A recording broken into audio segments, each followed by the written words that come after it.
प्यारे बच्चों नमस्कार। और आज के पाठ्यक्रम में चलते हैं गलता लोहा का कुछ अंश पृष्ठ क्रमांक 62। संभवतः आप सभी ने किताब खोली होंगे। आठवीं कक्षा की पढ़ाई समाप्त कर छुट्टियों में मोहन गांव आया हुआ था। जब वह लौटकर लखनऊ पहुंचा तो उसने अनुभव किया कि रमेश के परिवार के सभी लोग जैसे उसकी आगे की पढ़ाई के पक्ष में नहीं है। बात घूम फिर कर जिस ओर से उठती वह इसी मुद्दे पर जरूर खत्म हो जाती कि हजारों लाखों लोग बीए एमए करके मारे मारे फिर रहे हैं। ऐसी पढ़ाई से अच्छा तो आदमी कोई हाथ का काम सीख ले। रमेश ने अपने किसी परिचित के प्रभाव से उसे तकनीकी स्कूल में भर्ती करा दिया। मोहन की दिनचर्या में कोई विशेष अंतर नहीं आया था। वह पहले की तरह स्कूल और घरेलू कामकाज में व्यस्त रहता। धीरे धीरे 1.5-2 वर्ष का यह समय और बीत गया। मोहन अपने पैरों पर खड़ा होने के लिए कारखानों और फैक्ट्रियों में चक्कर लगाने लगा। उनको समझ में आ गया था कि ये तो फालतू काम है, पढ़ाई लिखाई में ध्यान नहीं दे रहे मेरे, इससे अच्छे तो मैं कोई काम सीख लूं। यह सोच करके कारखानों और फैक्ट्रियों में वह काम की तलाश में लग गए। वंशीधर से जब कोई मोहन के विषय में पूछता तो वह उत्साह के साथ उसी पढ़ाई के बाबत बताने लगते और मन ही मन उनको विश्वास था कि वह एक दिन बड़ा अफसर बनकर लौटेगा। लेकिन जब उन्हें वास्तविकता का ज्ञान हुआ तो न सिर्फ गहरा दुख हुआ बल्कि वे लोगों को अपने स्वप्न भंग की जानकारी देने का साहस नहीं जुटा पाए। धराम ने भी एक दिन उनसे मोहन के बारे में पूछा था। घास का तिनका तोड़कर दांत खोदते हुए उन्होंने बताया था कि सेक्रेटरी सचिवालय में नियुक्त हो गई है और शीघ्र ही वे विभागीय परीक्षा देकर बड़े पद पर पहुंच जाएगा। धनराम को त्रिलोक सिंह मास्टर जो शिक्षक थे उसके भविष्यवाणी पर पूरा यकीन था। ऐसा होना ही था। उसने सोचा दांतों के बीच में तिनका दबाकर असत्य भाषण का दोष न लगने का संतोष लेकर वंशीधर आगे बढ़ गए थे। धनराम के शब्द मोहन लला बचपन से ही बड़े बुद्धिमान थे। उन्हें बहुत देर तक खचोटते रहे। त्रिलोक सिंह मास्टर की बातों के साथ साथ बचपन से लेकर के अब तक के जीवन के कई प्रसंगों पर मोहन और धनराम बातें करते रहे। धनराम ने मोहन के लिए हंसुए के फाल को बेत के से निकालकर भट्टी में तपाया और मन लगाकर उसकी धार गढ़ दी। गर्म लोहे को हवा में ठंडा होने पर काफी समय लग गया था। धनराम ने उन्हें वापिस बेत पहनाकर मोहन को लौटाते हुए जैसे अपने भूल चूक के लिए माफी मांगी हो। बेचारे पंडित को तो फुर्सत नहीं रहती, लेकिन किसी के हाथ भिजवा देते तो तत्काल में बना देता।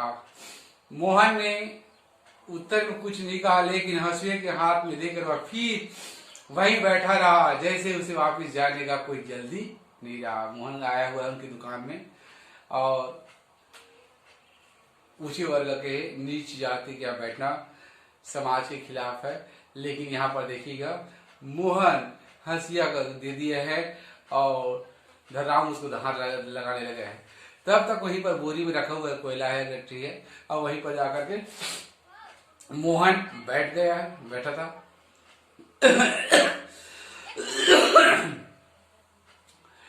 सामान्य तौर पर ब्राह्मण के टोले के लोगों को शिल्पकार टोले में उठना बैठना नहीं होता था। किसी कामकाज के सिलसिले में यदि शिल्पकार टोले में अपने आना ही पड़ता तो खड़े खड़े बातचीत करते और निपटा दी जाती। ब्राह्मण टोले के लोगों को बैठने के लिए कहना भी उनकी मर्यादा के विरुद्ध समझा जाता था।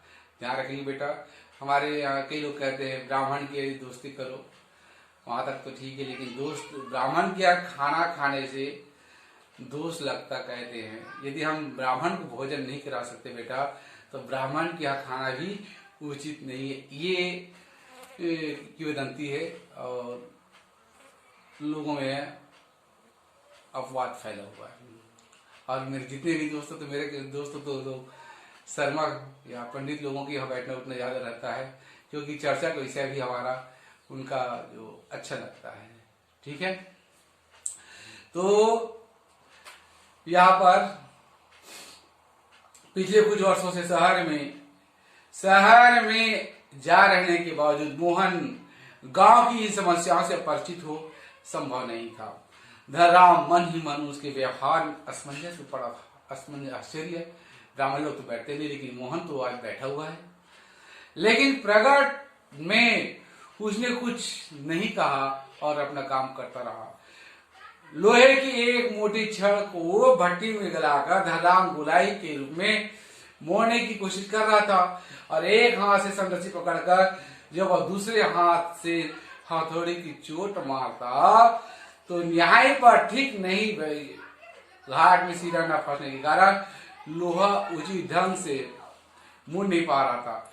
मोहन कुछ देर तक उसके काम करते देखता रहा, फिर जैसे अपना संकोच त्याग कर उसने दूसरी पकड़ से लोहे को स्थिर कर लिया और धनराम के हाथ से हथौड़ा लेकर नफी चोट मारते अभ्यस्त हाथों से धौकने फूकर लोहे को दोबारा भट्टी में गर्म करते, फिर निहाई पर रखकर उसे ठोकते पीटते और शुगर गोली का रूप आकृति दे दिया, रिंग बनाया। मोहन का हस्तक्षेप इतनी फुर्ती और आकस्मिक ढंग से हुआ था कि धनराम की चूक का मौका ही नहीं मिला।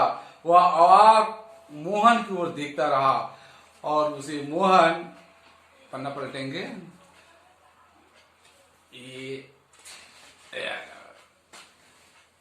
पन्ना पलट मोहन की कारीगरी पर उतना आश्चर्य नहीं हुआ जितना पुरोहित खानदान के एक युवक को इस तरह के काम में उसकी भट्टी पर बैठकर हाथ डालने पर हुआ था। वह संकित दृष्टि से इधर उधर देखने लगा। धनराम की संकोच, असमंजस और धर्म संकट की स्थिति में उदासीन मोहन संतुष्ट भाव से अपने लोहे की छल्ले गुलाई को त्रुटिहीन, कोई गलती नहीं थी गुलाई की, जांच रहा था। उसने धनराम की ओर अपनी कारीगरी की स्वीकृति पाने की मुद्रा में देखा। उसकी आंखों में एक सर्जक की चमक थी जिसमें ना कोई स्पर्धा थी और न किसी प्रकार की हार जीत का भाव। इस प्रकार से धनराम आश्चर्यचकित देखता रहा। मोहन की कमाई पर होता है बेटा, जिंदगी या कोई ऐसे घटना है, हमको आकस्मिक घटना है जो हमारे हृदय में परिवर्तन कर देता है।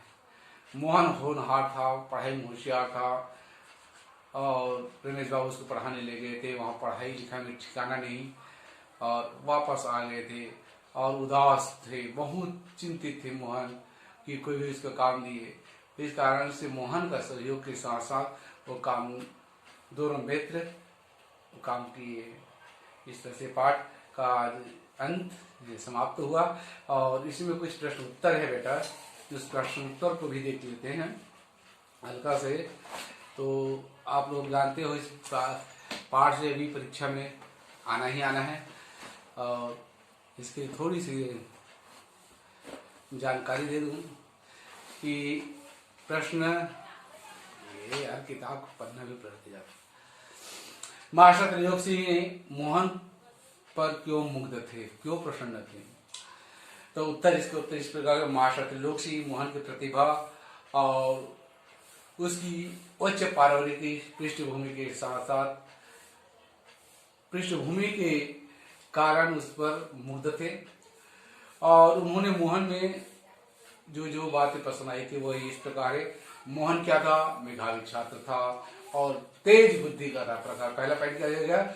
मोहन मेधावी छात्र था, उनकी बुद्धि प्रखर थी, तेज थी और वह गाना भी गाता था, वह एक अच्छा गायक के रूप में थे। तीसरी बात, वह पुरोहित खानदान का ब्राह्मण बालक था। चौथा, उसमें कोई सी भी कार्य करने को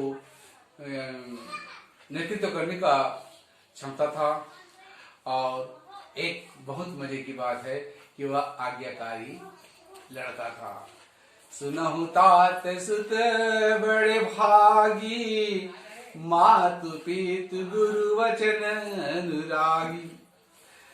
वे बड़ा सौभाग्यशाली होता है जो माता पिता और गुरु के वचनों पर बिना सोचे समझे उस पर सहमति जता देते हैं। वंशीधर तिवारी ने मोहन को पढ़ने के लिए लखनऊ क्यों भेजा? ये जो मोहन के पिताजी वंशीधर है, क्यों भेजा? गरीब परिस्थिति का था, आगे की पढ़ाई करने में असमर्थ थे, इसलिए जो रमेश बाबू है अपने बिरादरी का है, उसके साथ जाकर के पढ़ाई लिखाई हुए अच्छे तरह से कर ले। किंतु ये इनकी सोच थी और ये जो उसके विपरीत थी, जो सोच के विपरीत थी, बाद में पछताना पड़ता है। और देखते हैं जो प्रमुख प्रश्न इसमें बनता है, रमेश बाबू मोहन को किस नियत से लखनऊ ले गए थे? रमेश बाबू की नियत ठीक नहीं था, यानी नियत ठीक मतलब स्वच्छ विचार के नहीं थे, नियत ठीक नहीं था। वे स्वार्थी स्वभाव के, दूसरा कारण क्या है, वे स्वार्थी स्वभाव के व्यक्ति थे। उन्हें घरेलू नौकर की आवश्यकता थी और बिना दाम दिए उन्हें नौकर मिल जाएगा, रात दिन घर में रहकर काम करेगा, तनख्वाह भी नहीं देना पड़ेगा, और ऐसा इतना देना होगा, जिससे ऐसा सोच करके मोहन लखनऊ ले गए थे। प्रश्न अगला चलते हैं जो बहुत प्रमुख रहते हैं। और रमेश बाबू ने मोहन की 8वीं के बाद हाथ का काम क्यों सिखाया? तर्क से उत्तर देना है। रमेश बाबू ने मोहन को 8वीं के बाद हाथ का काम सिखाने का फैसला किया। इसके 2 कारण थे। पहला कारण दिखावटी था, उनकी मान्यता थी कि आजकल जो बीए एमए करने का कोई लाभ नहीं है, आखिर उसमें अंत में उसको बेरोजगार होना ही पड़ता है। दूसरा कारण वास्तविक था कि वे मोहन की पढ़ाई पर पैसा खर्च करना नहीं चाहते थे, वे कम से कम खर्च के कर उसे घर पर काम लेना चाहते थे। इस तरह से पाठ समाप्त हो गया बेटा।